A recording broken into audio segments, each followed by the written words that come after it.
As you're coming, guys, go ahead and share up the thing. This is reaction. Yeah, another one of our political reaction. And today we're looking at the NDC. DICKON Mitchell, political leader of the National Democratic Congress, just held his first, call it, address to the nation. And just as we did yesterday with the NNP, we're going to be doing it today on this reaction, and also giving you an opportunity to call in and tell us what your thoughts are, what you think about the whole thing, right? How you feel about it, how you felt about it. And let's get some views. Let's get some views here, guys. As you're coming, go ahead and share up the thing. This is reaction of the DICKON Mitchell address to the nation. And today we have a panelist of guests that's going to be sharing the reaction here with us. Keep sharing it, keep sharing it, keep sharing it. Keep sharing the live, guys. Keep sharing the live. And of course, don't forget the phone number, guys. The phone number that you could call in to voice your opinion on the reaction is 718-701-5720. We invite you that you could call in via WhatsApp, or you could call in direct on the phone lines.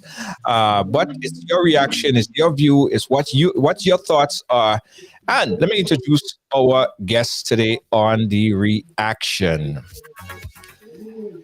All right, our first guest, first up. Are you there?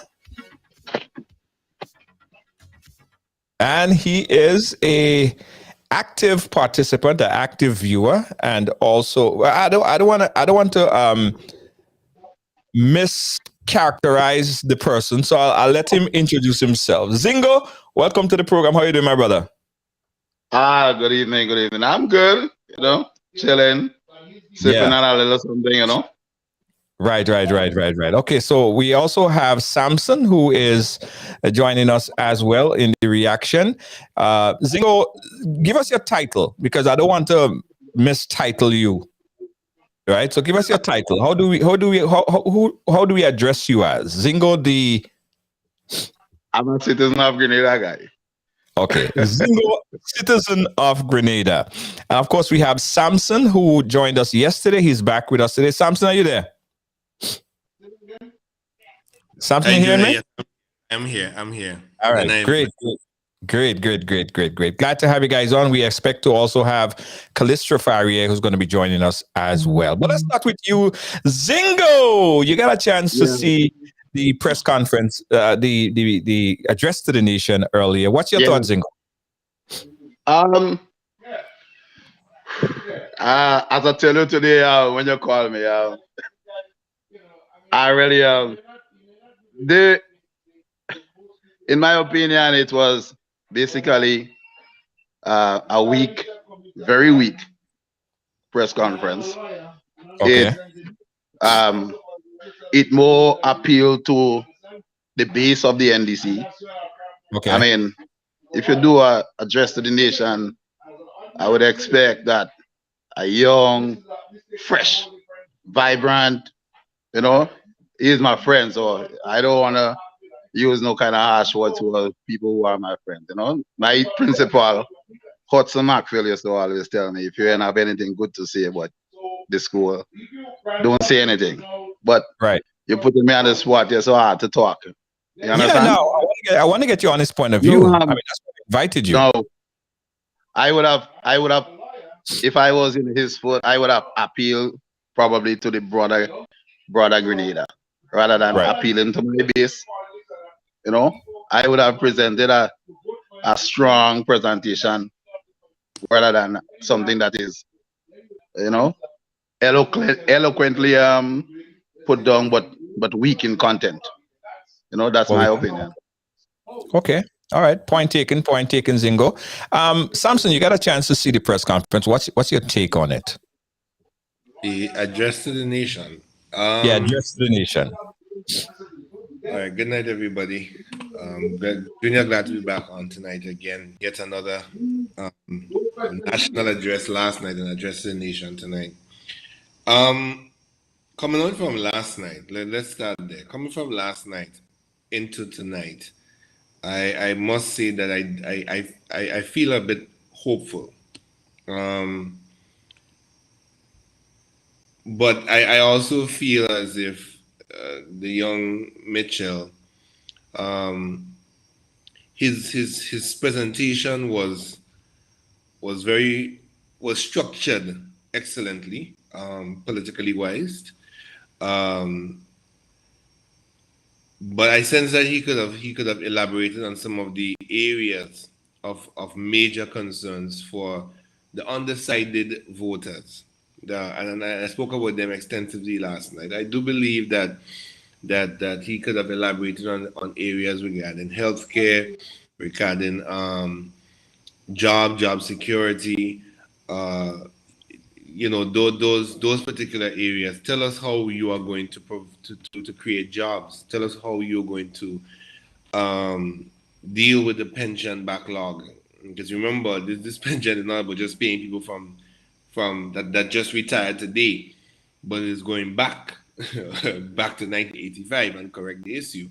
And so, tell us how you're going to do that. Tell us how you're going to regularize the contract workers by giving them permanent employment. Tell us how you're going to do that, because one thing for sure is that we have been talked and over talked and continue to be talked by the present administration.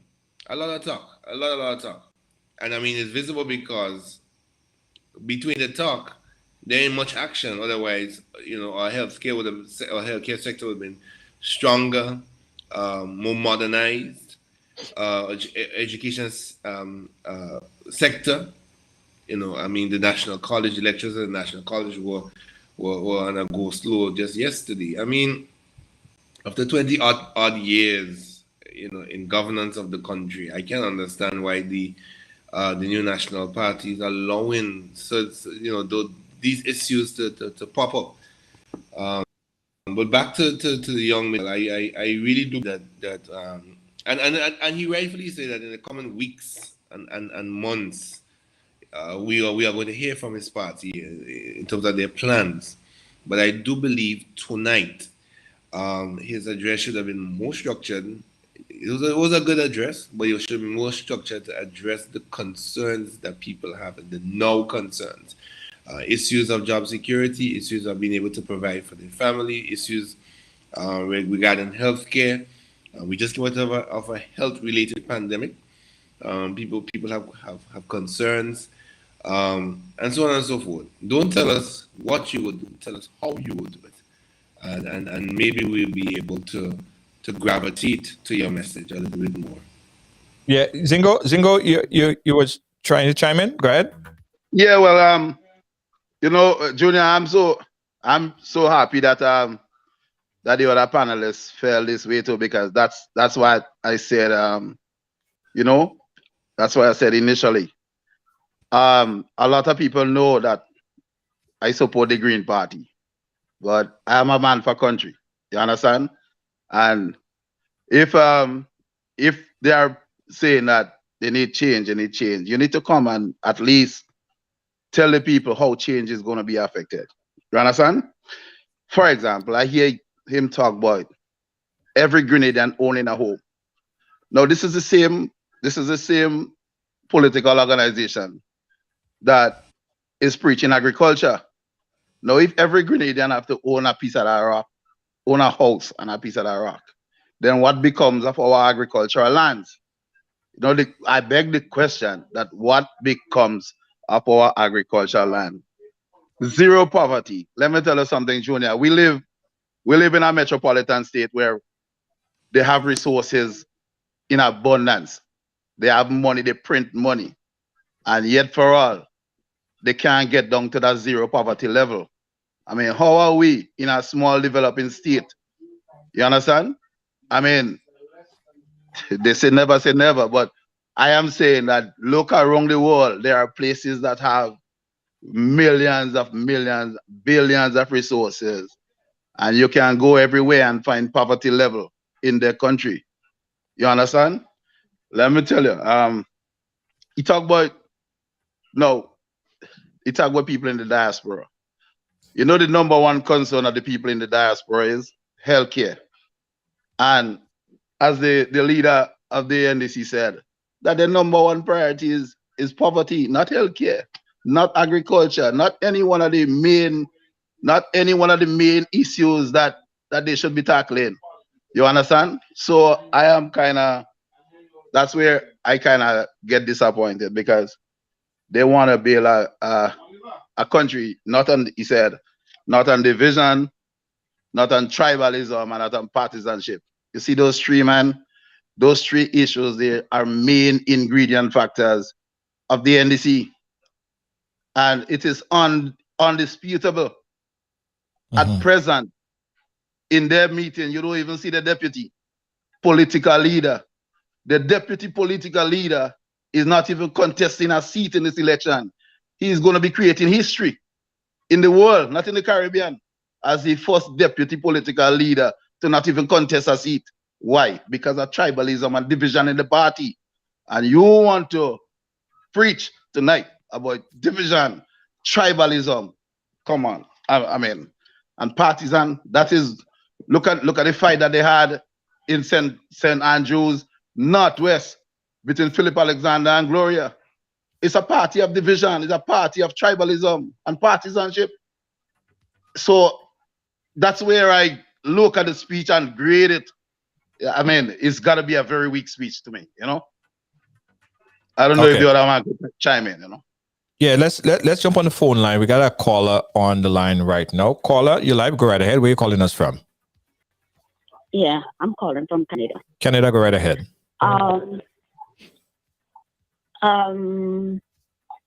think that people should give DICKON a chance. This is his first address, and people shouldn't expect him to say everything in one address.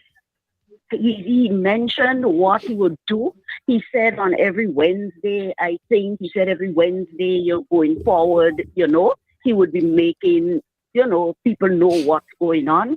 I find they want him to say everything in one address. And the thing is, they don't ask Keith that. When Keith, they tell him about oil and gas, they ask him about how they're doing it, how he doing it, and how he ain't doing it. They drink it down. Yeah. They drink it down. Oil and gas. Now he coming with house. Zingo, all you have to do better than that. Stop it. Right. Junior, Junior, you see why? Junior, listen to me. You see why I didn't want to come on the program? Now, because you hear what she's saying. She's saying that.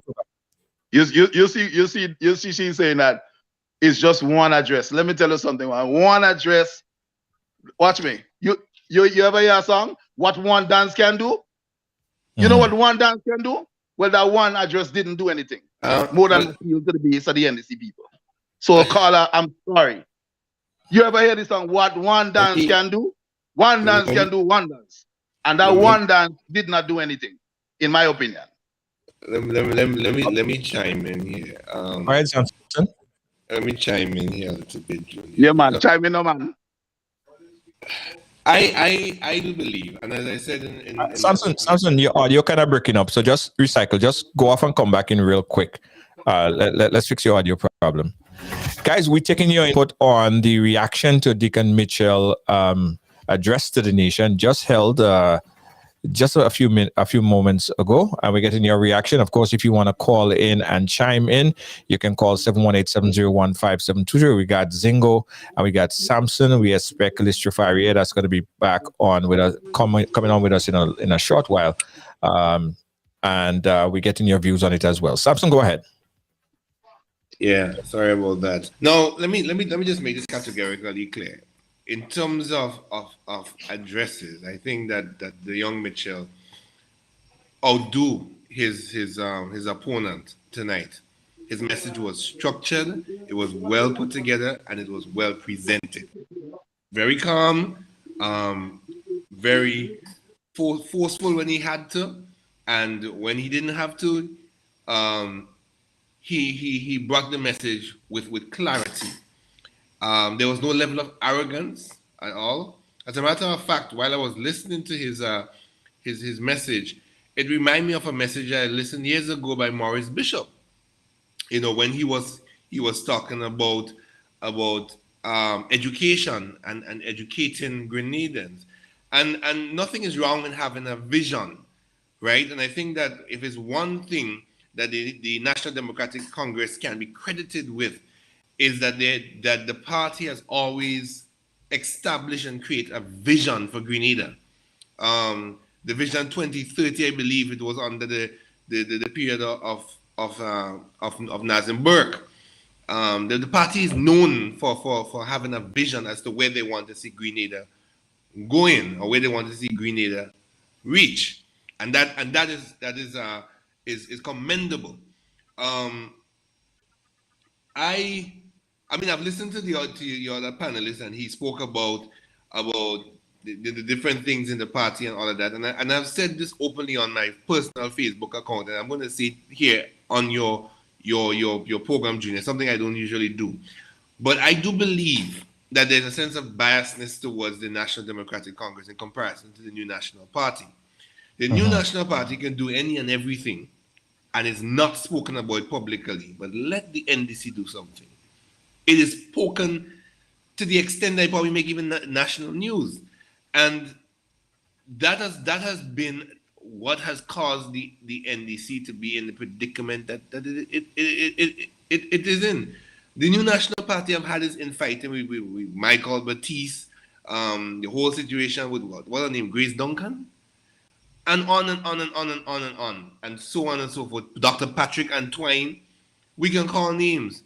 But how much of that has been beaten in the public as the situation between the deputy political leader and the political leader, or the party on a whole? And let me just say this, that the statement made by other panelists about deputy political leader creating history that's a very false statement. There's no way, any way in the world that says once you're the deputy political leader of a party that you have to run in the general election. For you to say that, you're basically saying that the party's PRO has to run in the election just the same way, because it's all a part of the same executive. Whatever it is, the issue is, allow the party its time to deal with its matters internally, right? What our concern is, or what our concern should be, is for our future generations. This election is a deciding election, and I will say it again. Jonathan Lacrette said that this election is for the future generation, and I strongly believe that. As a young Grenadian, I have a teenage daughter, and I want her to grow up in a modern Grenada. I want my children to learn coding in school, because that's the direction the world is going. That is the direction the world is going. And unfortunately, I don't care how much you tell me or convince me. I don't care how much experience and knowledge that our 70-odd-year-old Prime Minister has in ICT. He simply just would not understand the modernization, especially in terms of ICT. Right. Something. Right? Let's jump to the phone lines real quick. Hold on one second. Just stick a pin right there. We got a few callers on the line. Let's jump to this one right now. Caller live. Where are you calling us from? Yeah, call on the WhatsApp. Hold on one second. Call on the WhatsApp. Call on the phone lines. Hold on one second. Yeah, caller. Go ahead. Yes, I heard the Prime Minister spoke last night. Okay. And the court already made a decision on the pension. The Prime Minister is interested in a negotiation plot. Who cares about negotiation? The court has already spoken. Now, Dickon Mitchell's speech tonight is the beginning.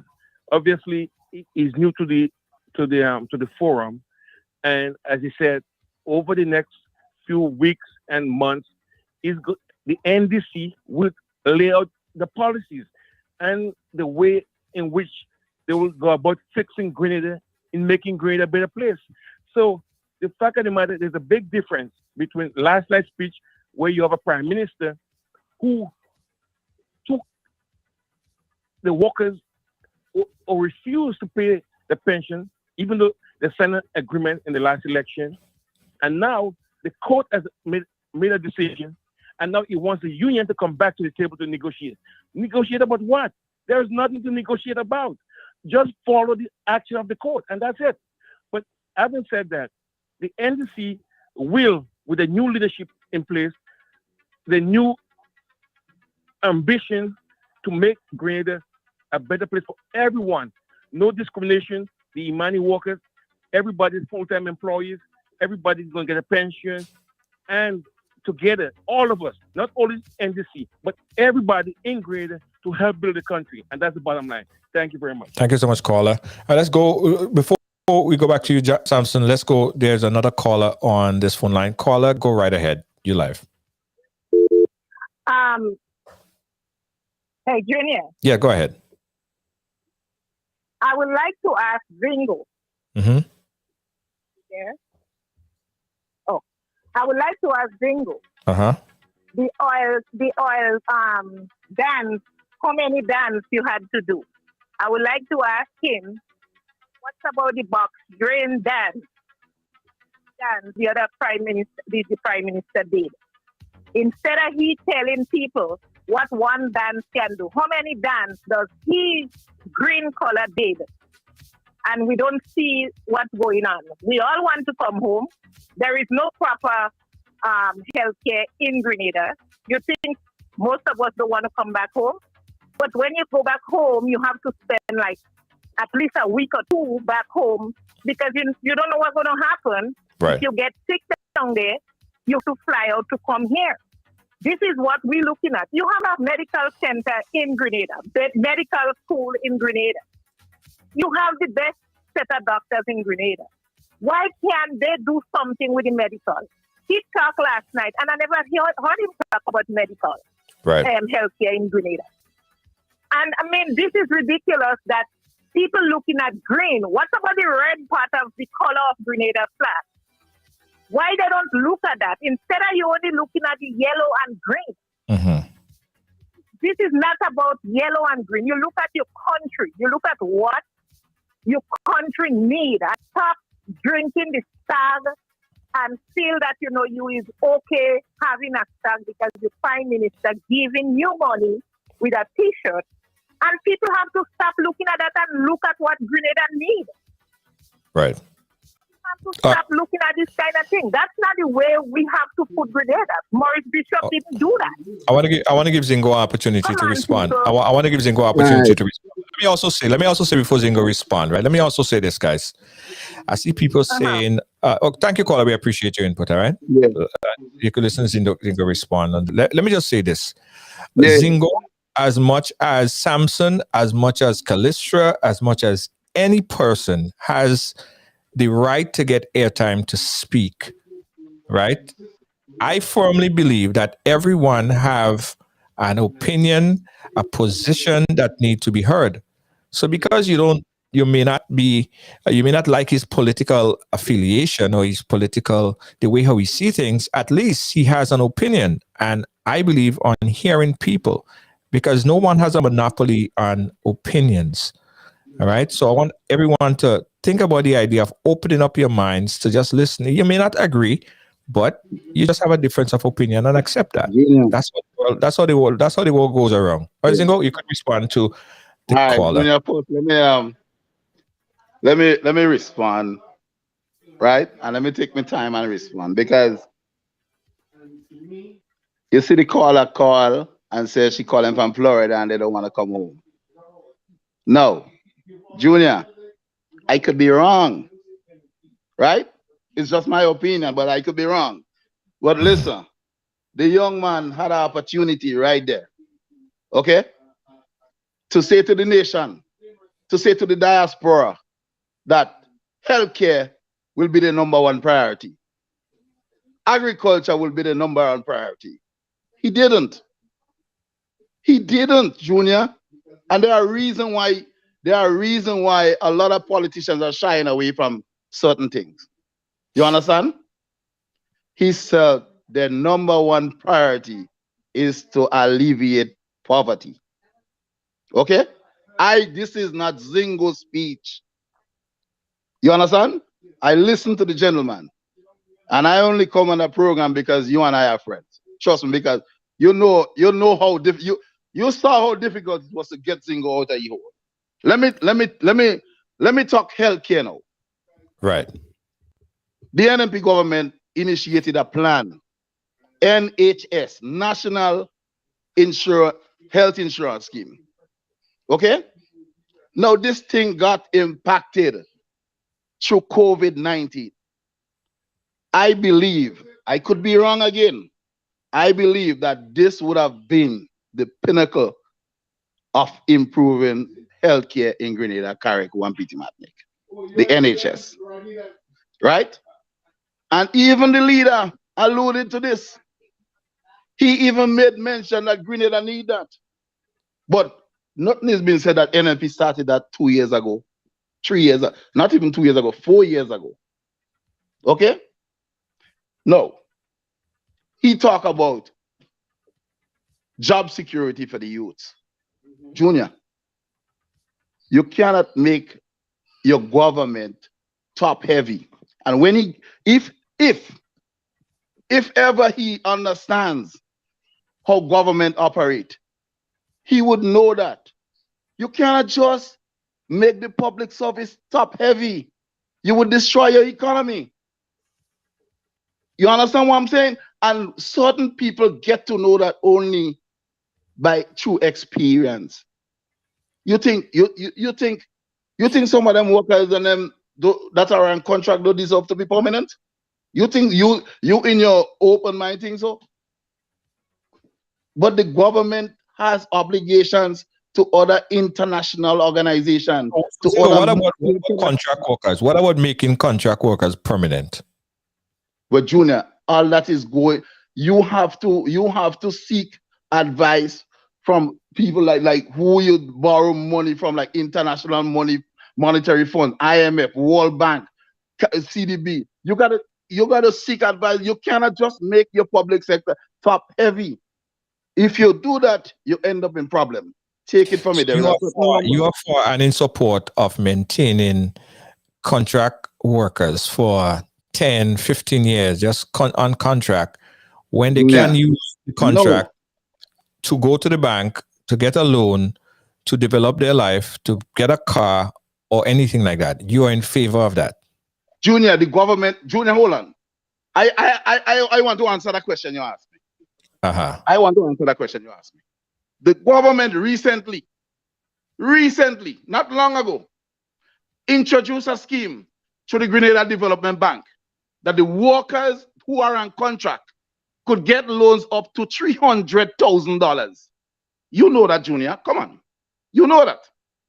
Up to $300,000. You know what that can do for someone who is on contract? That can transform the life of every contract worker in Grenada, Carriacou, and Petit Martinique. Certain union was for. Just imagine when the Grenada Union of Teachers leaders stand up and say that's a good thing. You know what happened? Grenadians chastise him. They chastise him just because he stand up and say that's a good thing. That's a good initiative.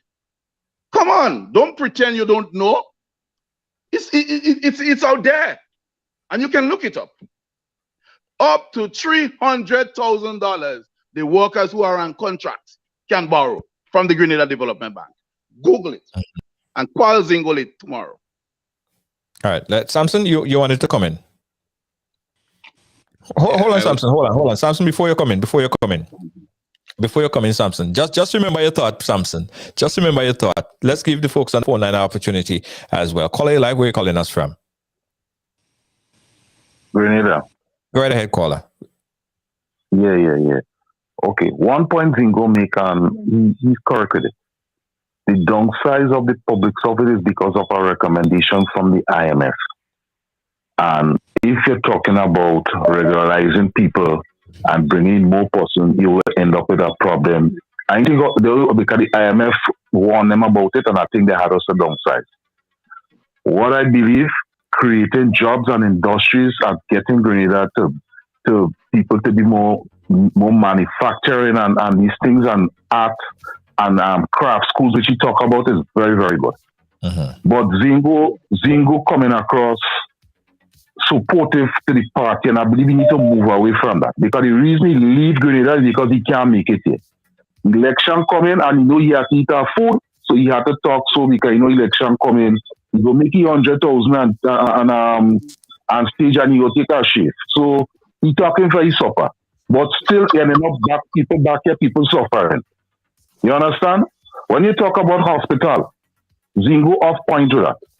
Because we was getting our hospital 90 million he was getting from Italy, 1995. Soil turned everything to start the hospital. Government changed, they stopped the project. They said they're going to renovate the hospital. 10 million was spent to renovate. And a few years after they demolish it, and so they go build a state-of-the-art hospital. The World Health Organization, PAHO, turn it on. They come back 2008. As you, together with the president 2008, was going to build a hospital again. Government change in 2013. You stop it. And the National Health Insurance he's talking about, NDC started that in 2008. The same Chester Humphrey was working on it. Up to today, we can't see nothing happening there also. So people suffering down there. Why you out there making noise and you're coming back home just now to eat your food on the stage? So bingo, careful, man. Right, all right, caller. We'll give Zingo opportunity to respond shortly. But hold on. Let's. I know you want to respond, Zingo. I want you to respond. But Samson had a burning something that he wanted to get off his car. So Samson, go ahead. No, I am. Junior, I would want to admonish your honorable guest that he should be very careful because he is digging a very deep hole for the party that he's supporting with his rhetoric and the statements that he's making. They are very loose and reckless, and especially in this post-pandemic period when people are suffering. Got to be very careful what you're putting out there, because you know, Junior, I want to be very short with this point. Everything that's happening to the NNP now, the NNP created. The NNP created.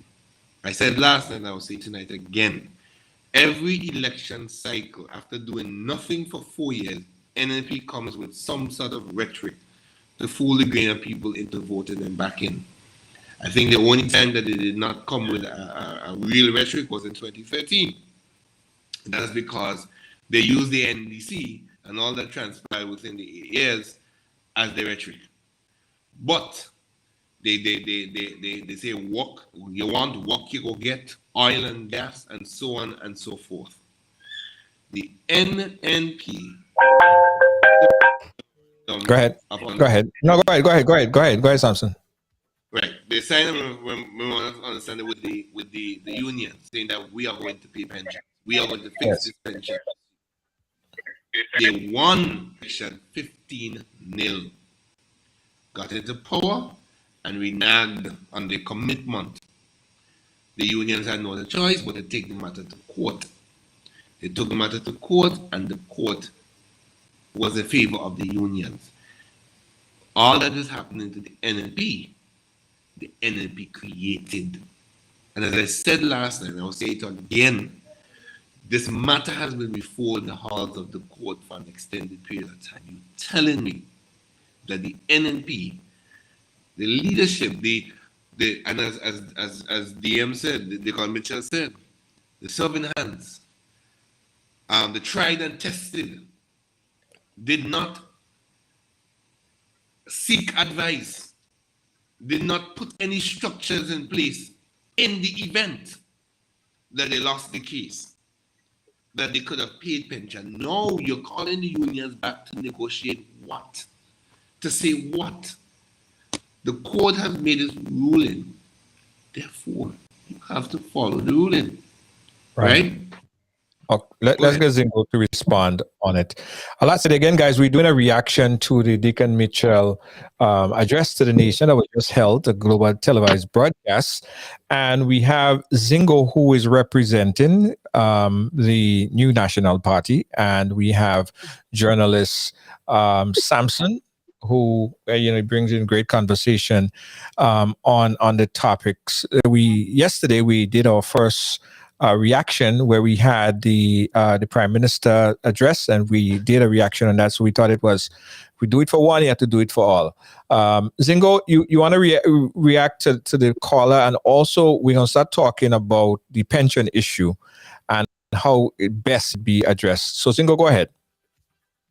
Junior, listen. I have much respect for you and your audience. I respect their opinion also. You see me on the program, and we can say whatever we want to say back and forth, and we good. Ashro Sampson would attest to that. So the people who want to call and talk about Zingo at eat food. Turn right on Pioneer Drive. Eat food. Yes, go ahead. Yeah, go ahead. Yeah. That's just a laughable matter to me. Right. As a matter of fact, whilst I'm here, on Ride Along, I will take the opportunity to advise some young artists who may be tempted to jump on political stage to think first of what you do, because your career is singing. And so when you're singing for red, green, yellow, black, brown, blue. So that's my advice to all the young artists. But you're artist too, and in support of the New National Party. That's where I'm coming to you. I'm telling you now that Zingo was a part of the political system before he becomes an artist. Okay. You understand the difference? You don't just jump on a political stage and destroy your career. You understand? I was part of the political process since 1986. But did that destroy your career? Because you even if you were part of it, you still was an artist, and you still supported our political organization. But I have known artists who jumped on political stage and people never support them anymore. But I was there before singing. You understand the difference? Not really, but yeah, I guess if you say so. Right. So let's go to the pension issue now. Right. Hold on. Before we go to the pension issue, let's take this call. Then we'll go to the pension issue. Caller, you live. Where are you calling us from? Good afternoon, Junior. Good evening. I'm calling from Grenada. Go ahead, Grenada. So I just wanted to clarify. Zingo spoke about the loan from the GDB Bank, and yes, it was a very good idea, but it was not attainable by young contract workers, because some of the qualifications you have to have property and property insurance, and I'm literally looking at the list right now. It was a good idea, but it was unattainable by young contract workers just starting out in life. So you can disqualify that, Zingo. Caller? Yes. Okay. Are you finished? I'm done. Okay. All right. Thank you, caller. Okay, so 1-870-15720. We have Alistra, who is going to be joining us pretty soon to give us her views on it. So let's get into the pension issue. Right, guys? So the judgment went against the government of the day to pay the pension. The Prime Minister address yesterday clearly showed a prime minister or a person that seems to be angry about the position that the union is currently taking for failure to meet with the administration. Now the question is, Zingo, if the judgment has already been made by the judge, already make a judgment. Like you go to court and you get a ticket, right? You get a ticket and you go down to Jerusalem Avenue and you lost the ticket. The judge said that you lost.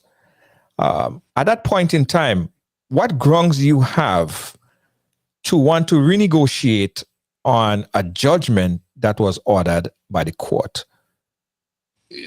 Junior, so whichever one wants to jump in first, I don't care. Go ahead. Let me come in, because I think the other panelists have said a lot of nothing, but I said a lot. The pension issue, as I said, short shortly, just a minute ago, the government of the day, the NNP administration, the problems that they're facing today regarding this pension issue, it's a problem that they created. And it's because of they use this entire they use this pension as an election gimmick. They won all 15 seats, and then after reneged on paying the workers their pension, and to add insult to injury, when the unions exercise their constitutional and democratic right to fight for what is rightfully owed to them, guess what this government turned around and did? Duck their salary at one of the most crucial times of the year, November to December period. They duck their salary, right? When people are preparing for the festive season. You understand? After we would have toil and fought in the sun, in the hot sun, marching through the streets, demanding the payment, the promise that this government made with the MOU that they signed, big news conference and everything to go with it, right? What people need to understand is that this pension issue is a generation gone, current generation and future generation thing. And if we do not fix it now, this is the crucial time. It has to be fixed now.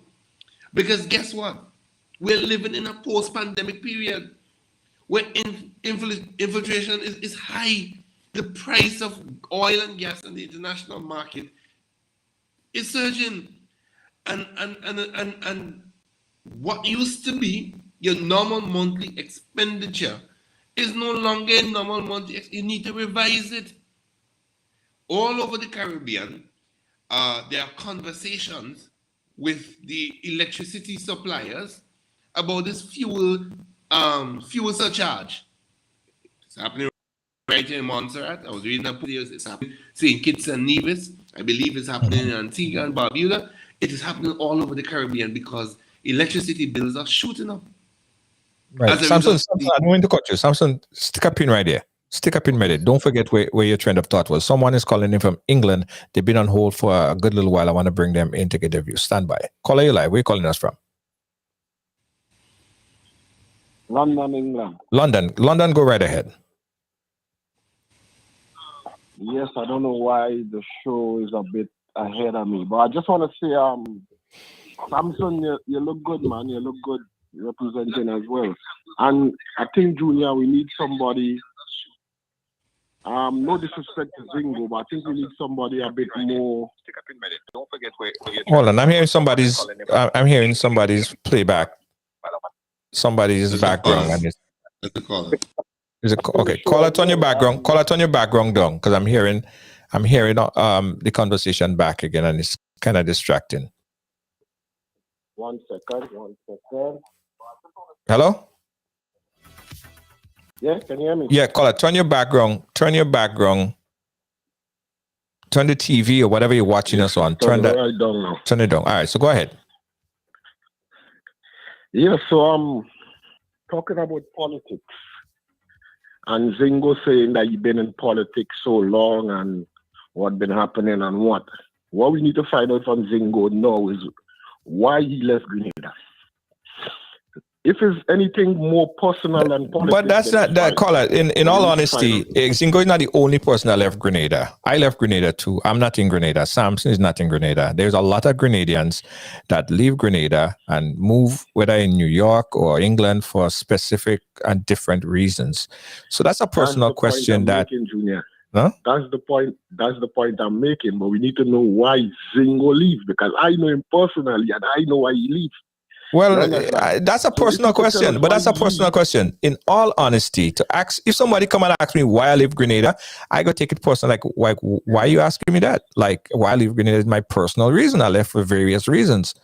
So whether it's Zingo or anybody else, I don't think that is a question that should be asked of any Canadian or any person at all, why they left. And whether it's for any personal reason, this is not a forum to talk about Zingo personal reasons for leaving Grenada. In all honesty, I don't think that is a question that we could entertain.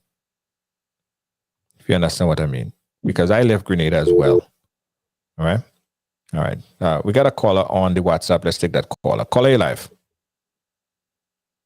Hello? Caller been on hold for a while. Caller, you live? All right, we'll ask that caller. Samson, go ahead, Samson. And just keep in mind, guys, I might cut you off. No disrespect, but if I see a call that's on hold for a while, I might just want to go to them because I see that they've been on hold for quite a long period of time. So, Samson, go ahead. Yeah, I lost my train of thought. But yeah, Can you hear me? All right. Okay. Hold on. I think. Sorry. Kalistra, you there? I'm sorry. That was. Hello? Yeah. Okay. Call on the phone line standby. Call on the phone line standby. Let me just get see if we could get Kalistra. Kalistra, are you there?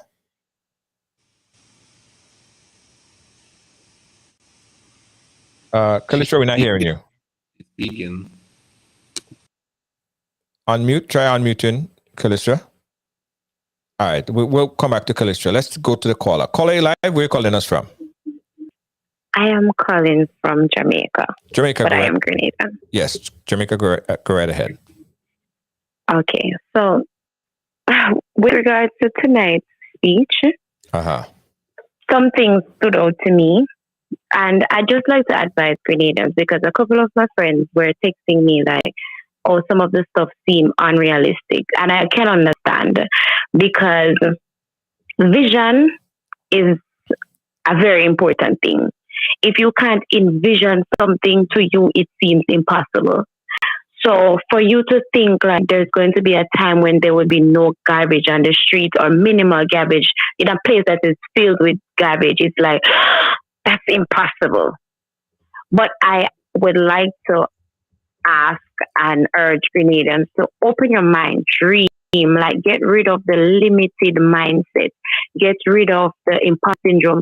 Until I left Grenada, I never knew I could have started a business. I'm not blaming the government for that. I'm just saying I never had that vision. I just thought you had to have a lot of money or you had to come from a rich family in order to start a business. And it's not until I came to Jamaica to study and then I realized, so how so many young persons have business? What are you guys doing? Until I started talking to people and I realized it wasn't that hard. I just never had that vision. So going back to the point with regards to tonight's speech, what stood out to me was the fact that he had the idea for bi-monthly payments. I've been inquiring and asking bosses, have you ever thought about paying your staff twice a month instead of once a month? That can assist with financial burdens. It can help people to have less debt because now you can pay your workers more. They have more money technically because in a shorter space of time. So your money turnover faster. I also like the idea of the playing fields and stuff because we know Grenada has this community feeling. On Sundays, for example, in my community, there are usually like cricket competitions. If you can fix up the area, you can have maybe set up an area where you have stalls. Persons can come and vend better in a safer space. If they don't have to run from the rain because you fix up the area, everything is right there. You can even put up like a big screen TV. We can do these things. Like these things are possible. We can open our minds to experience these things. Not because the fact that Grenada is small. It's technically a little better because if you have help from the diaspora, you are getting funding. The space is smaller. You can implement more. It's not like those bigger countries like Jamaica where the resources have to be stretched. So I think the plans that he have, I think they are realistic. The only thing that maybe is the idea where he said that he wants everyone to own a home. Maybe everybody wouldn't want to own a home, and that's okay. But if you want to own a home, you should be able to. And I think as Grenadians, we need to understand that we can own businesses. We need more, as he said, more Ramdanis, more Bridens. It's possible. Just like the Indians are coming, we can do these things. There are so many ideas, business ideas that are yet to be employed. We can have some big chicken coop. We can start making liquid egg. We can start selling eggs to planes when they come to Grenada instead of having to buy egg and crack it. You can sell liquid eggs. There are so much things to implore, and I think it is possible. And I believe that if we give him a chance, if they actually have these plans that they say that they have, and they put things in place, the plans are there, the policies are there, they get the investors, they come up with the funds, then I believe we can definitely move Grenada in a good direction where we should be going. And I'm here for it. Yeah. Thank you, caller. Thank you for your contribution. All right. No problem. 718-701-5720. We're taking your call and the reaction, the address to the nation. We're taking your views on you could call in on the WhatsApp 718-701-5720, or you could call direct, same number 718-701-5720. Samson, go ahead. Sorry to cut you. That's all right. Just I keep losing my train of thought. I wanted to step away from the pension issue for just a moment, and go back on what we originally were speaking about, and that is the address to the nation by the young Mitchell. And when I listened to the speech, there's something, it slipped me, but there's something that he said in the speech, and I wanted to highlight what the caller actually just highlighted in terms of the bi-monthly payments. The points that he made related to the bi-monthly payments are actually very good points. And another advantage of this is that, as I always tell people, when you have young families and you have young children, you cannot tell milk and pampers to wait till the end of the month. And sometimes the end of the month takes very long to come. And for persons who are living outside of the economic zone, St. George's, in St. Andrews and St. John's and St. Max and those areas, and have to travel daily, it can add up. And so I support it because I believe that people will be able to address their needs, and people will be able to afford to do things where they'll be able to provide for the families and having to wait until the end of the month. End of the month, it's a challenge. It's a challenge. And another thing that I liked about tonight's address is how the address actually started. He started the address that while they would have done a launch for the four in St. Andrews, and I think he did a launch for a couple of the others, excluding Andy, and the other one from St. Patrick's East, I believe. He started by presenting his team. This is the team that I'm working with.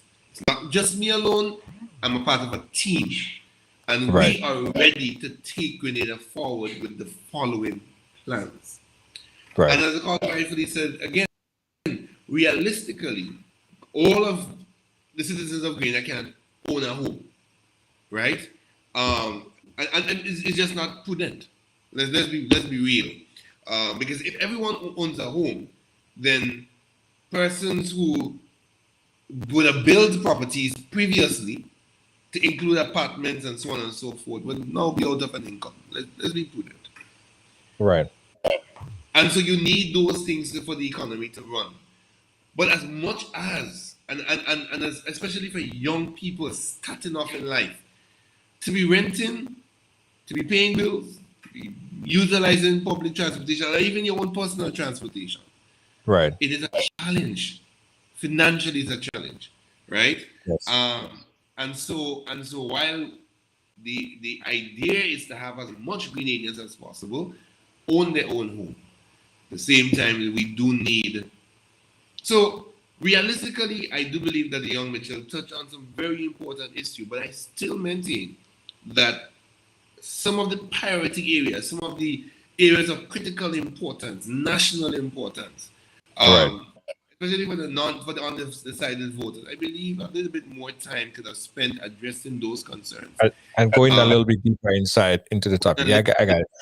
All right, let's jump to the phone line. We got another caller on the line. Caller, you live. Where are you calling us from? Hey, good night, Junior. Hey. Go ahead. And good night to your panelists, Zingo and the other gentleman. Yes. Yeah, Junior. I'd like to talk on the issue of the pension. You know, and Junior, I've been listening to this pension issue from ever since it started. Colin, if you could just turn down your background a little bit for me, because we're hearing the program in the back and it's kind of... Yeah. Sorry. Yeah, just turn it down a bit. Yeah, Junior, like I was saying, I've been listening to that pension issue from ever since it started. And I'm a union member myself. And the thing I do not understand. When you look into the history of union was formed to protect the vulnerable, the weak and vulnerable. Okay? So let's establish that from the get-go. When union was formed, some of the oldest unions, when you look at the reasons why they was formed, and even today, you form unions because as an individual, you're not powerful enough to stand up to the boss or whoever it is. The point I'm making is that when I look at the issues that the unions in Grenada was fussing about, when they use the school children as pawn, I have a hard time believing that it's true unionism. Right. Because as a union member, I've seen in instances where my union refused to do things based on it's gonna hurt the weaker ones or the less vulnerable ones. Yes. At the time, it was good for us. But from how I understand union, we don't simply look out for ourselves. We advocate for things that we don't even benefit from. But we figure out it's helping the vulnerable ones, the weaker ones. We're going to advocate for that. And I did not see that in the teachers' union when they withheld their service for the school children. And this, it rippled out in many ways. When they refused to hold intercall, and they refused to go to school, simply because you're looking for additional. So one of the callers talk about eater food, and so that we can all understand what we're talking about. You're already eating food, and here it is now. You, based on the action that you are taking, you are in the future preventing the students from eating our food. Okay. Because when you refuse to hold intercall, that some of these students can go on and get scholarship, that's preventing them from eating our food in the future.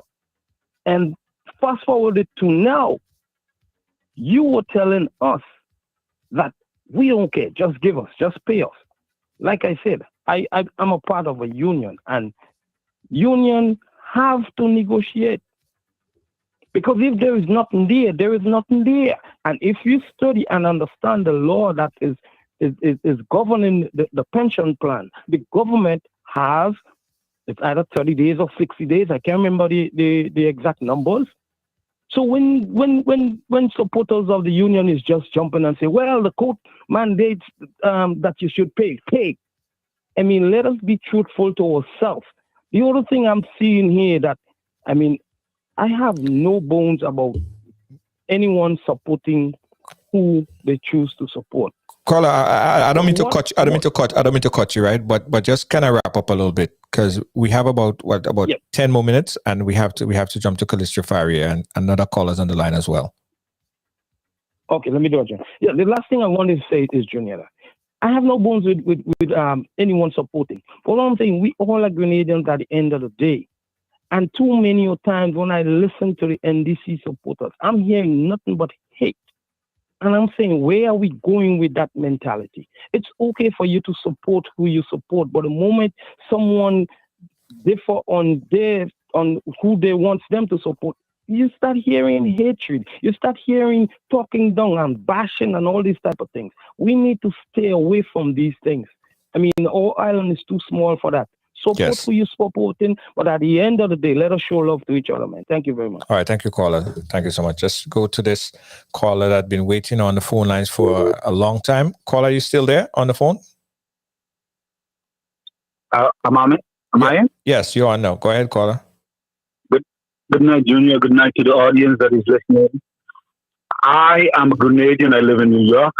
Yes. What I have to say is, I think that Grenada should start a two-term policy, just like the United States with this Prime Minister's in Grenada. Because we have this man over 20-something years in office, and he hasn't done really nothing. You know, you're talking about pension, you're talking about building up Grenada. He hasn't done anything of that. All he has done is sell Grenadas to foreign investors and the Chinese. When you have the Chinese borrowing, Grenadians is borrowing 50 million from China, and all of the work is done by China, how Grenada benefits from that? No, China is in Grenada, and we don't know how much percentage of Grenada is owned by China right now. We're talking about the pension. You know what pension is? When you set up a pension is for the young to take care of the old. What do Grenada has that could be like industry that the young people could walk in and pay the pension? There is nothing like that. We had Bishop. Bishop spent 3 years in office. I did more than this man has done in 30 years or 20-something years. I mean, Grenadian people wake up. You know, the one industry that Grenada have right now is foreign people like Grenadian people to support Grenadian people, because when the pandemic hit, it's Grenadians from America, Canada, and England also supporting Grenadian people, nobody else. I wish Grenadian people would say enough is enough about this party system and say, how can we build up Grenada in every way, shape, and form? And we're not looking at the party, we're looking at the best leaders in Grenada to do that for us. Put the NNP, put the NDC aside and say who and which leaders has Grenadians' best interest, who has Grenadian youth best interest. They're building a road in River Road. They're building a bridge. I tell them, I say, why didn't you build a bridge and put a highway on top of it, so then you have the buses in the morning traveling to go up to DICKON Road right there. Do innovative stuff. Grenada has the best soil. The best soil. We're in America. We're in Brooklyn. We're buying vegetables from the Koreans. We're buying it from everybody else but Grenadian. You are in Grenada. You as the government in Grenada, set up some vegetable stores in Brooklyn. Set up a couple in England. Set up a couple in Canada. So you could send your students to go and study and work in vegetable stores and get an education, come back in Grenada and build up the Grenada healthcare system, build up the Grenada industrial system. You know, we want foreign investors to come and just take Grenada away. Come on, people, get rid of that land. Do something different. You know, they say, you fool me once, I blame you. But you fool me twice, I blame myself. And this man is making Grenada look like fools. Thank you. Have a good night. All right, thank you, caller. Thank you, caller. Samson, we have to call Callistra because she can't get on the platform, so we're gonna call her back. Zingo got disconnected, so Zingo, you could join us back. Of course, we like to hear different varying views. Let me call Callistra so she could join us on the WhatsApp. Also, guys, you could continue to share your views on the phone lines or on the WhatsApp 718-701-5720. We're doing a reaction to the Dickon Mitchell address to the nation. Callistra Faria, how are you doing? I am well, Junior. Good night. Thanks for having me on. Good night to your audience. Thank you so much, Callistra. I was trying to bring you on video, but for some reason we wasn't hearing you, or we had to get your views on. Callistra, you got a chance to watch. I think probably you got a chance to watch the Dickon Mitchell address to the nation. What's your take on it? What's your reaction? Well, first, let's let your extensive audience know that Callistra Faria is the host of The Narrative, which is aired on WPG 10. at 6 and 9 every day, 6 and 9 p.m. every day. And we're also on Tigo Stream, which is an app you can download. Now, having taken care of that bit of housekeeping, yes. I watched the speech, and it was a good speech. It was not confrontational. It was not antagonistic. It was in direct contrast to the one that we heard last night. Now, I believe that both speeches, referring to the one that our Prime Minister delivered last night to a live audience, had two different purposes, two different objectives, different agendas, hence the difference in tone and messaging. But I felt that Deacon Mitchell could have been stronger in some of the points that he made. Now, I noticed that he gave some treatment to NDC's pillars of development. So it shows some continuity in what this new NDC, as they call it, is going to embark on.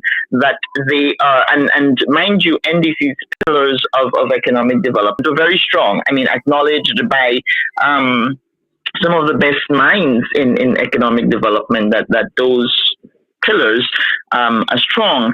And so it appears that they will be following up on some of those developmental goals for the country. But I felt that because it was his first address to the nation, that there could have been a greater emotional appeal, you might call it, more high notes to the speech. I felt that, for instance, the mention of the Molinaire land slippage, I'm not sure if that we can put that exactly at the feet of the NNP administration. Mind you, the probable condition of the road obviously is on their heads, and he was not wrong in that. But it also lacked, for me, and he did say that they will be rolling out their agenda in detail over the next few weeks. So they're giving it in pieces. But I thought that he could have been stronger on, like, the issue of healthcare. We talk about healthcare all the time, and we've identified the problem. Both sides have identified the problem.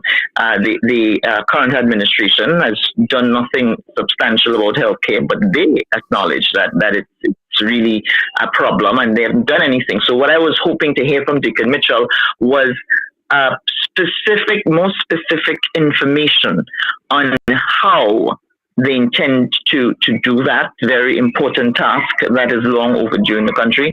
I would have liked to hear a bit more on that, something more specific about how they would transform and Grenada as a whole. So yeah. Kelly, so do you think that was somehow of a missed opportunity? The first opportunity to make a good impression. Some of the things lack, as you rightfully put it, it lacked meat. It lacked some of the real, meat on the bone. Do you think that was a missed opportunity by the NDC?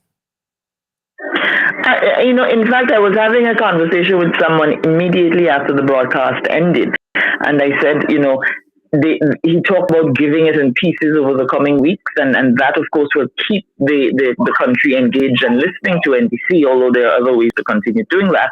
But in this one sitting, and in this first address that had so much attention on it, I think, yes, there was a great opportunity to wow the country a bit more.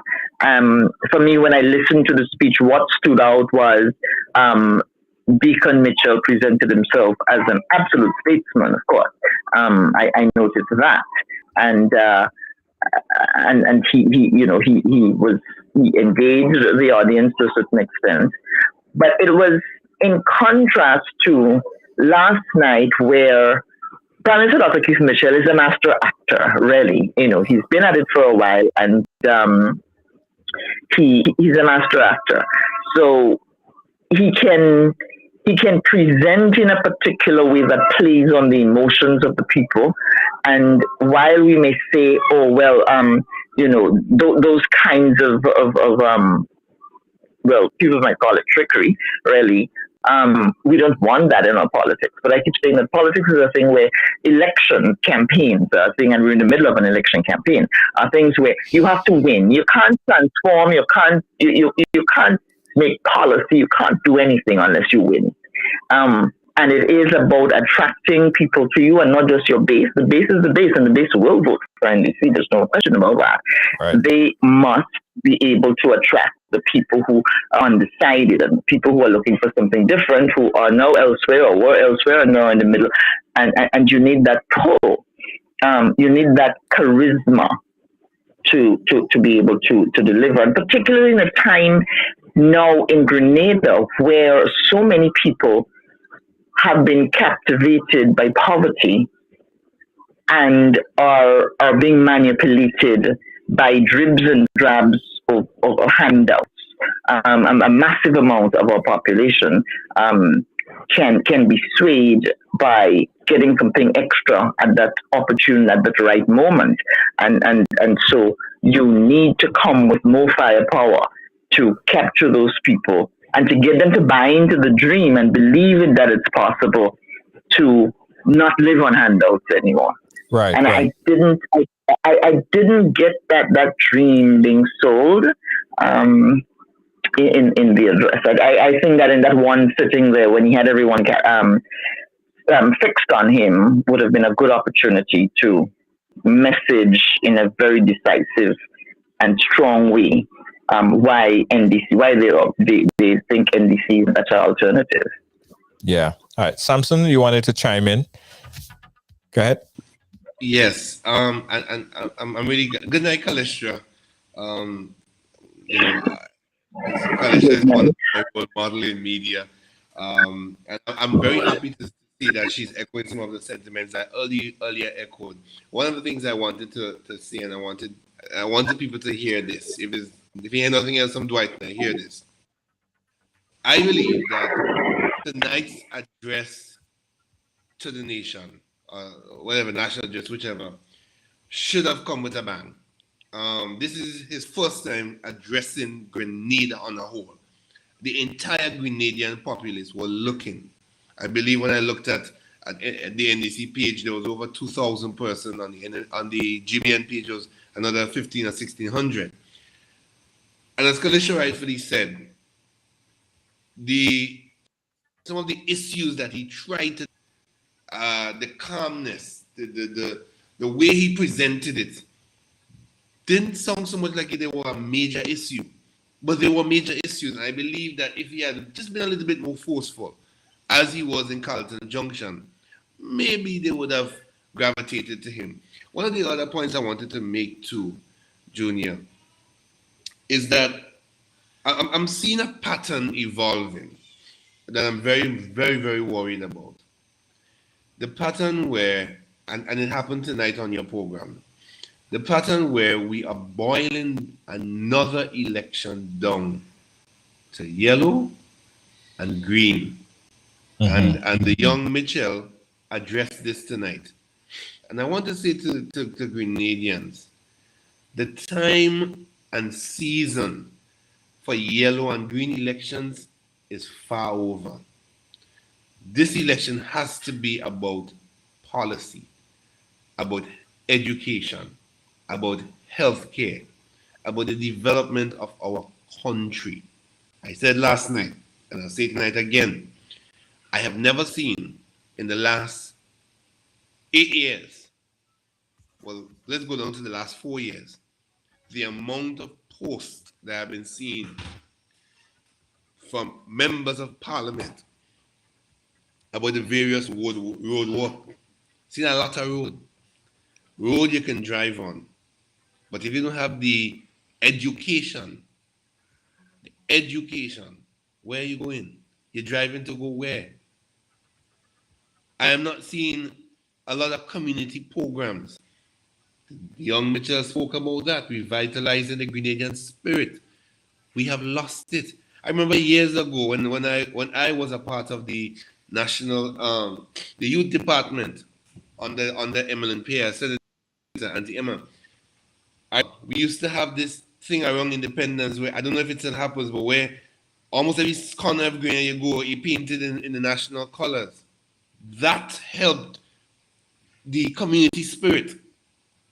We don't see much of that these days, and especially when you're coming from a period of lockdown or a curfew or whatever it is. You need to get your community back together. I'm seeing a lot of roads. The roads are good, but I want to know, as members of parliament, and I'm talking to all of them, Kate and Delma and all of the others. Well, Delma shows what she does for her community. Let's give Jackie Jacket and Peter E. Pants. She shows what she does for her community and her involvement. But for the others, what programs are you putting together on the, and I know Junior, you have to go on, but let me just make this point. What programs are you putting together on the community level to help strengthen your people, to build them, to educate them? Roads are good, but your people need to be educated. I guess the question is, in politics, it's important that you not only sing to your disciples, but also to bring in those undecided, those voters who are sitting on the sidelines, and those voters who are neither yellow nor green, right? Do you think that, Callistra, do you think that Deacon did anything today in his presentation that would move the needle towards the NDC, or to bring in some of these undecided voters? Callistra, there? Yes, I'm here. Yeah. I think a lot of people who are undecided are so because they're tired with the divisiveness, the confusion, the TV, the green and yellow, as people said. And one of the important things about his speech was that it spoke to all the people. There was no confusion in it, really. And I think that would appeal to some of the people who are looking for a more cooler, rational leader who does not thrive on setting one group against the other. Because I have seen that a lot over the years from Dr. Mitchell. And last night, his speech last night was all about setting the nation against each other. He spent a lot of time, he said, I will not appeal this judgment. And then he went on to make it quite clear that he was going to do everything in his power not to adhere, he didn't say it in so many words, but not to adhere to the judgment to the letter. Right. Hence, the committee that he has put in place, as well as I understand, it's going to cost a few $1 million. I'm not sure that is true. So, right now, the people who listened to his speech last night must be very angry at the public officers and ready for the head because they're about to descend everybody into poverty, which is not the case because people like Richard Duncan have said that pension being paid means more economic activity. The money is being spent here. You listen to Dr. Mitchell last night and they're saying that all of these millions are going to be loaded onto a boat and shipped out to Grenada. This is what the option is, but this is money that's going to be spent here. But when you listen to Deacon, you don't hear that sort of disunity peddling. And while Dr. Mitchell talked about unity last night, the rest of his words were not about unifying, really. And of course, the main thrust of his speech was about the pension, and it was very aimed at dividing the nation so that he could have support in whatever he decides to do, that I suspect is not going to be in following the judgment to the letter. But I didn't get that in Deacon's speech. It was a unifying speech. It was about bringing people together. It was about working together, and with that's part of the problem that we have in Grenada. That a lot of people are not really pulling their weight. Public officers who don't pull their weight, private sector who don't pull their weight, but everybody wants something from government. The public officers want their pension, and the private sector wants their concessions, and they want free cut, and the ordinary guy wants to work on the road. But we're not pulling our weight, particularly in minding the store when we elect a government. we sort of just I keep saying to people that our problem isn't really Dr. Keith Mitchell and the NNP. Our problem is the people of Grenada who have failed to keep their government in line. And that is easy to do. We saw the fishermen in Gove last week. So that is doable. But back to the point that, his speech was a unifying speech. And so the people who are looking for unity could gravitate towards him. Yeah. I got a sense after watching the speech, and Samson, you could chime in as well on this. I got the sense that DICKON and his team deliberately wanted to form a contrast between the NDC and the NNP. Even how he presented it, right? He stood up and everything was deliberately, it seems to me that everything was deliberately different to the presentation that we've seen. So people have been using words on the chat like refreshing, just from the optics of the screen, right? Did you guys get that? Did you guys see that it looked as if it was a deliberate attempt to just project a different kind of leadership? Well, I mean, if can I go? The NDC, that's what they've been peddling for the last few months, last few months that they have come on the scene. This is what they have been saying over and over, that they will be different, they want to be different, they are different. And they showed it tonight in a big way in terms of when you compare what we saw last night, unheard last night to what we saw unheard tonight. Mm-hmm. Yeah. Samson, what's your take? Because if you remember Samson yesterday when he was watching the Prime Minister's speech, right? And probably that's how he communicate. But people was using the words like he appeared to be very angry when he was speaking. He seemed as if he was, almost agitated with the unions, and he projected that in his voice. You could tell that he was angry for whether it's because the union decided not to meet or whatever reason, but he was agitated and it projected. Did you get the sense that DICKON was trying to form a complete contrast to what we saw yesterday? Yeah, I think that DICKON was trying to come off as being different to last night's presentation. And I said something last night, Junior. I believe that the Prime Minister was all well and pumped to release the date for the general election. And I do believe that, this is my personal opinion, he probably was prepared to do that in order to hold the NDC rather, unprepared for the elections. And then, boom, this happened. He just cannot call an election right now with any chance of winning unless he addresses this matter. And so what he's essentially trying to do is to call the unions back in to renegotiate or come up with some kind of something which could do one or two things, as I said last night: either stall the process or figure out a way to get out of it so that he can come and he can bamboozle us as he is known to have done and win the next election, and then again, hopefully, possibly, reneged on his commitment to paying the pensioners, right? He there's nothing he could do right now but pay the pensioners. The union is not going to have it because of what was done. Damages already. There's blood in the water.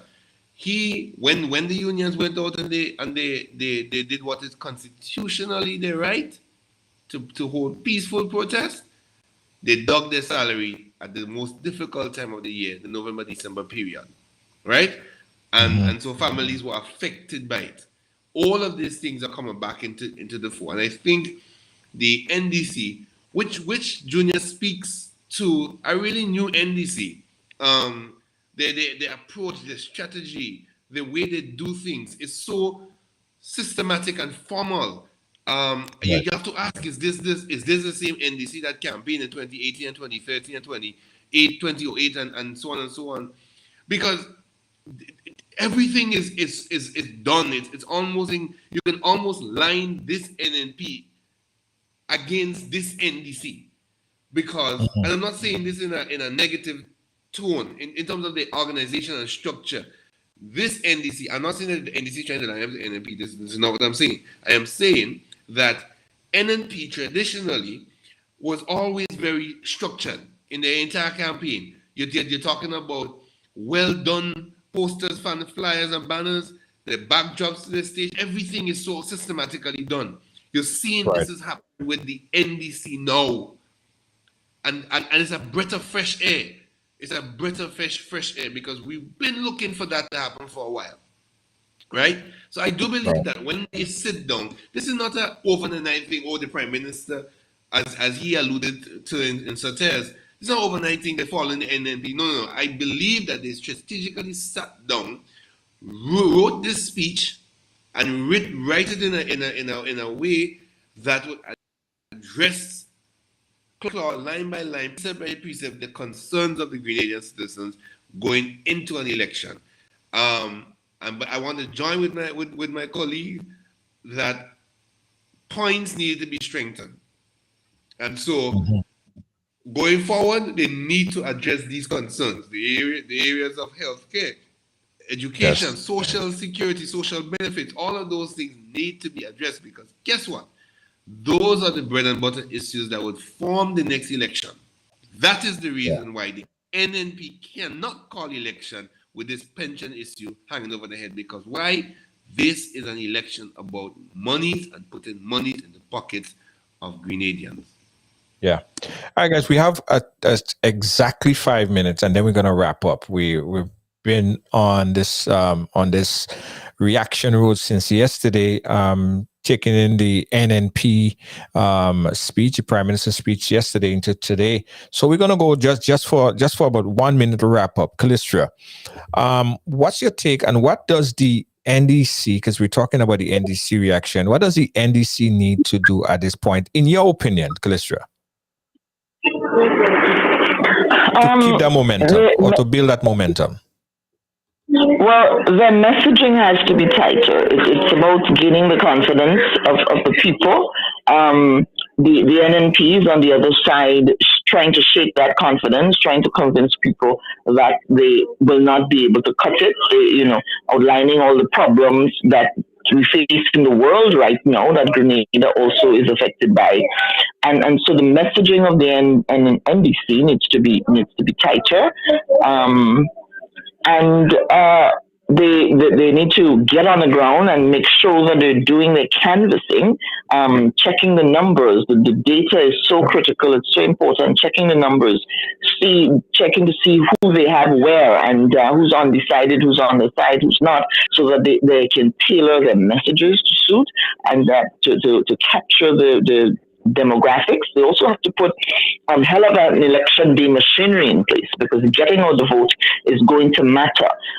It can't be like the last general elections when that was helter-skelter. They have to be able to put on an election day machinery that equals or rivals what the NNP does, because election morning, this is where it happens. No matter how hard you work in the weeks leading up, the weeks leading up, you've got to be able to get the people out. So they need to focus on that as well.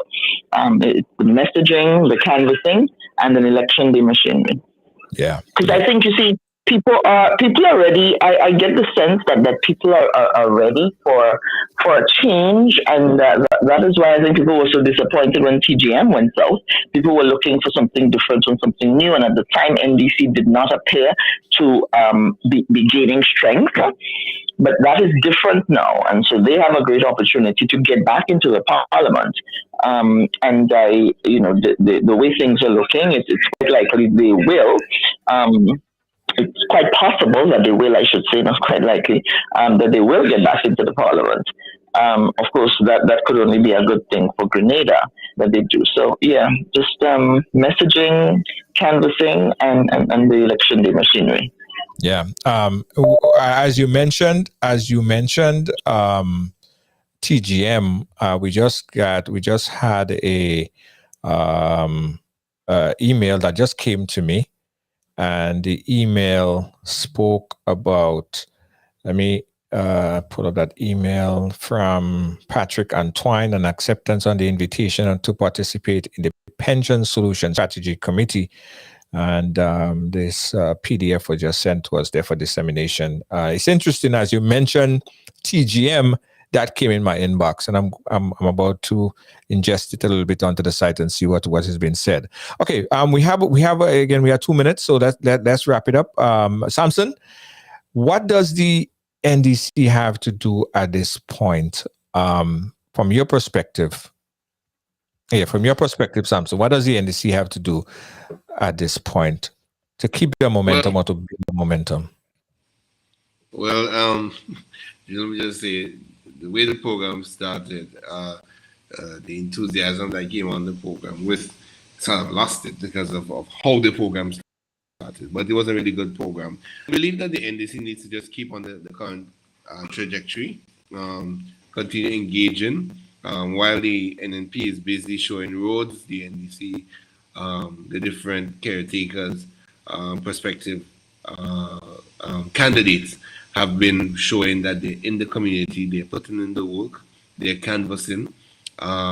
Even in the area, just a short while ago, I saw a post by Jonathan Lacrette in a seat that's often said to be a seat that cannot be won. I even saw Quincy from St. Mark's, who's putting in the work as well. They need to continue on that current trajectory. Put in the work, beat the ground, meet the people, hear their concerns. Right. And if you are to enter the halls of Parliament, do not forget the people who put you there. Remember that you don't hire the people hire you. And in the same strength and breadth that they hire you, they can also fire you. And so you want to continue to put in the work. I see Karine James, she's putting in the work as well. The folks up there.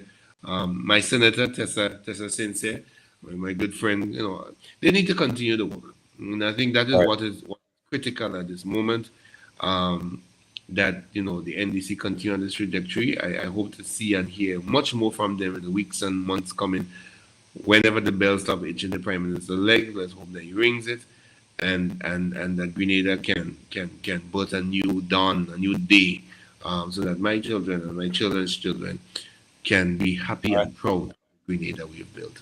Yeah, thank you. All right. Thank you so much, Samson. And Callistra Faria, thank you, Callistra, host of The Narrative. Callistra, where can we catch The Narrative again? Okay, I think we lost Callistra, but you could check out Callistra Faria, host of The Narrative. Very interesting program. You guys should check it out on WPG. All right, thank you guys so much. Again, Samson and everyone who liked and share. I got to tell you guys, before you go, I want to tell you guys about this. Yes, I'm celebrating my birthday this year. I didn't celebrate it last year. I didn't celebrate it the year before. But this year, I celebrated my birthday party. I celebrated my birthday.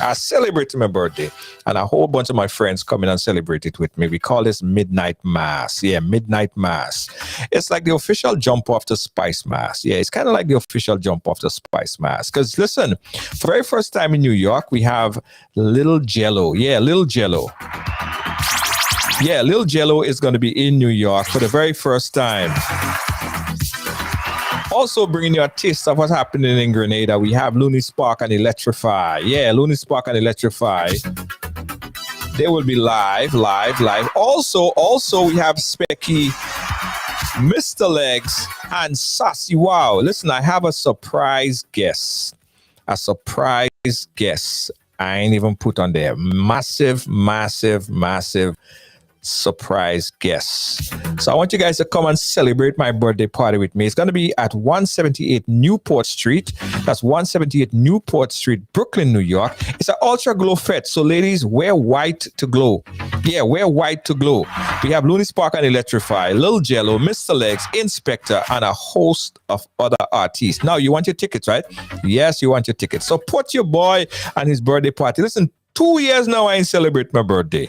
2 years now, I haven't even aged. In the 2 years, I haven't even aged because I decided to cancel my birthday last year, cancel my birthday the year before. So I ain't aging 2 years. But this year, get your tickets right now at nightmass.eventbrite.com. That's nightmass.eventbrite.com. It's Midnight Mass. Yeah, Midnight Mass. The Ultra Glow Fet. Free glow stick and thing. It's like Monday Night Mass, but it's just like, it's going to be vibes. Wear white to glow. Midnight Mass, 178 Newport Street, Brooklyn, New York. Dennis Belfon, Looney Spark and Electrified, Lil Jello, Mr. Legs, Inspector. It's going to be an amazing event. Also, for more information, you can call 718-701-5720.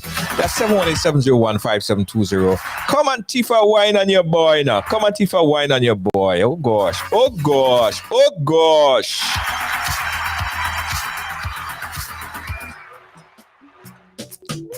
Yeah. I ain't saying no names. You gotta be firm in this time, son. I ain't saying no names, but it's gonna be vibe. It's gonna be vibe. Monday night. That's not Saturday, Monday night. Friday night. Midnight Mass. The Ultra Glow Fet. Come on, Tifa, wine on your boy. Junior George official birthday party. Also, guys, I got to tell you about Buy Brands Caribbean. Yeah, Buy Brands Caribbean. What is Buy Brands Caribbean? I'm glad you asked. I was about to tell you. Now, Buy Brands Caribbean, right? Caribbean organic stuff. Now, you know all the candy and the fudge and the guava cheese, the guava jelly, the farine, all these things I love growing up. I'm talking about all this groundnut sugar cake and all of this coconut candy, all them thing and them that you just watch and you just drool over. You just drool over because you just can't get enough of it. All of that is available at caribeorganics.com. Buy Brands Caribbean. That's what you get. You get all the organic stuff. In fact, you get all the spices. Listen, you get a package big so. Let me show you how it big. The package big so. And all kind of thing inside a day, right? You could even subscribe.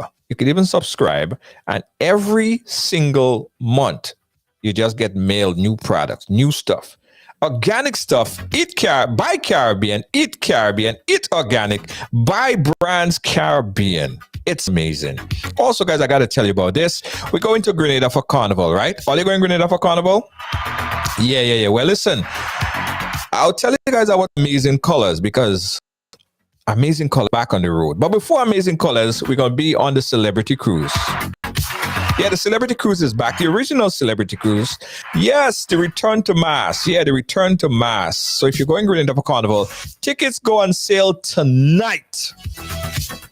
Tickets for the Celebrity Cruise go on sale tonight.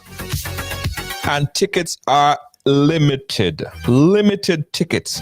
So if you're going Grenada, you got to get your tickets for this Celebrity Cruise, the original Celebrity Cruise, the return to mass. So let me make sure I tell you guys about everything. So you know about Midnight Mass, Night Mass, which is my official birthday party. I told you about that. I told you about the Buy Brands Caribbean. And the next one is about you guys. So if you have a business and you want to get some promotion, you want to send your business viral, stop keeping your business a secret. It's important that you let the world know about your business, right? And when you advertise on Ride Along, you reach 1.5 million people. Yeah, count it. 1.5 million reach per month. That's a lot of people. Advertise your business on Ride Along Live and reach more people. We got news, of course. We got the news. We got the Ride Along Live program. And everybody shares something from Ride Along. I mean, go to your timeline. It's always something on Ride Along on your timeline, right? That could be a business. Send your business viral right here on Ride Along Live. Advertise with us. Advertise and send your business viral. For more information, you could inbox us. Click and inbox us. I will tell you how we could market your business. Realize I didn't say advertise your business. No, we're not going to advertise your business. We are going to market your business. We are going to make your business profitable. We're not going to just run your ad and say, you know what, forget about you.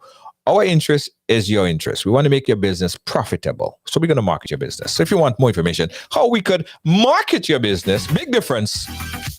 Other platforms advertise your business. They treat you like a number. We treat you like family. Ride Along Live, where everyone have a story to tell. Catch you guys tomorrow. We are here. Anselm Douglas is my guest tomorrow at 6 p.m. Same place, same time. Tomorrow is Ride. What, Lynn, what's tomorrow again? Dear Rider. Yeah, Dear Rider. Tomorrow's Dear Rider. So much names of programs. I just forget sometimes. Dear Rider tomorrow, myself and Anselm Douglas, 6 p.m. We're looking to see you guys there. Catch you guys again tomorrow. Good night.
I know I missed something. I missed something. Yes. So you guys probably didn't know this, but Riders Studio is a professional recording audio video studio. So if you have songs, tracks, want to record, you could get your songs done right here at Riders Recording Studio. Riders Recording Studio, the #1 recording studio in New York. Come and check us out. Get your music done. Get your music mixed and mastered live inside Riders Production Studio. Good night. I'm out. That's my last word. I'm done. Finish.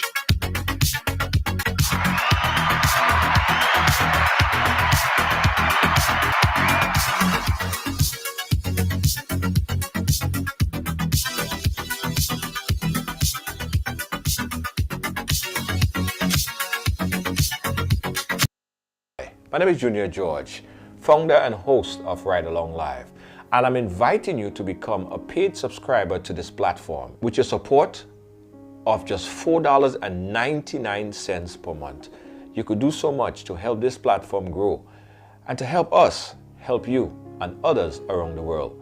We encourage you to click that link and become a supporter today. Thank you so much. We appreciate you.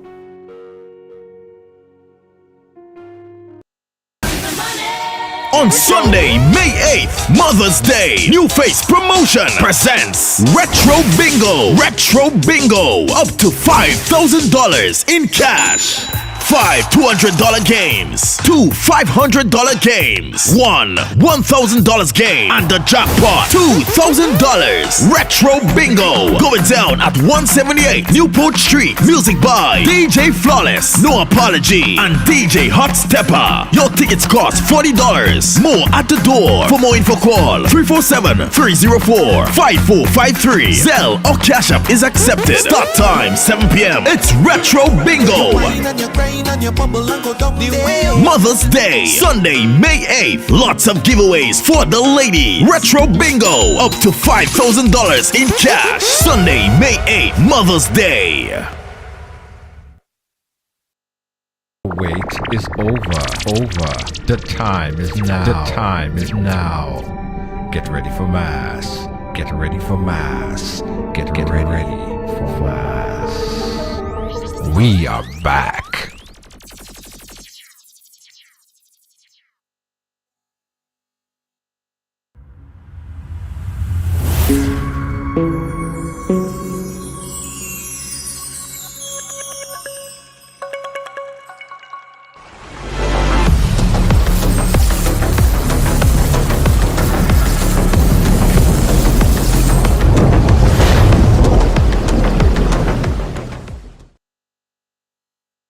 Williams Funeral Service serve you with dignity and compassion as you mourn. Every day, we embark on the journey of life, and one day, the journey will end. It's on that day that you can entrust the celebration of life of your loved ones to David Williams Funeral Service. Call 718-291-3823.